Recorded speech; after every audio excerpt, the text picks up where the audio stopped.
vijana wa bodaboda wanaendesha pikipiki hizi za biashara, miongoni mwa vijana ambao wameipoteza swala kwa 90% ni vijana wanaoendesha pikipiki za bodaboda.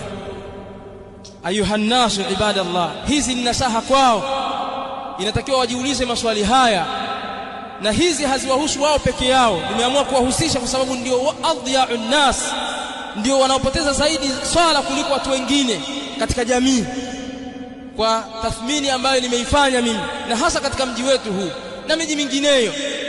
Hawaswali vijana wengi kana kwamba si Waislamu, lakini zinahusu nasaha hizi mimi mzungumzaji na kadhalika wasikilizaji wote na wenye kazi zao binafsi na kazi za serikalini na ngazi zozote ulizonazo katika vyeo ulivyokuwa navyo, zingatia nasaha hizi. Fahamu kwamba wewe ni mwenye kukutana na Allah jalla wa ala. Kama si leo, basi ufahamu kwamba ni kesho. Kama si kesho, ni kesho kutwa. Kama si kesho kutwa, basi mwaka ujao na miaka ijayo. Lakini wewe ni mwenye kukutana na Mola wako Allah jalla wa ala. Na miongoni mwa vitu vitakavyookoa watu mbele ya Allah ni as-sala. Itakapokutwa swala yako imekamilika, huenda mengine ukasamehewa. Lakini swala yako ikikutwa umeipuuza, basi wewe huna dini wala huna Uislamu. Ndugu zangu Waislamu, inatakiwa tujiulize maswali haya ayuha shabab, kwamba je, wale ambao tumewazika jana, juzi na kabla ya hapo walikuwa hawana mpango wa kuendelea kuishi?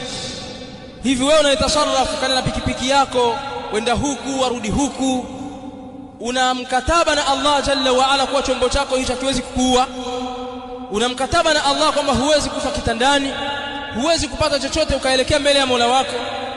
Madha qaddamta lighad, ni kitu gani ulichokitanguliza kwa ajili ya kesho? Jalia kwamba wewe leo umekutana na Mola wako. Juzi hapa, hata siku 4 hazijapita au 5, tumemzika kijana wa bodaboda hapa, amefariki kwa ajali. Hivi mnadhani kwamba yeye alikuwa hataki kuendelea kuishi? Alikuwa hatamani kubaki na jamaa zake aliyokuwa nao? Jalia kwamba ndo wewe sasa umezikwa katika kaburi lako, uenda kumwambia nini Mola wako hali ya kuwa ulikuwa hutekelezi dini yako?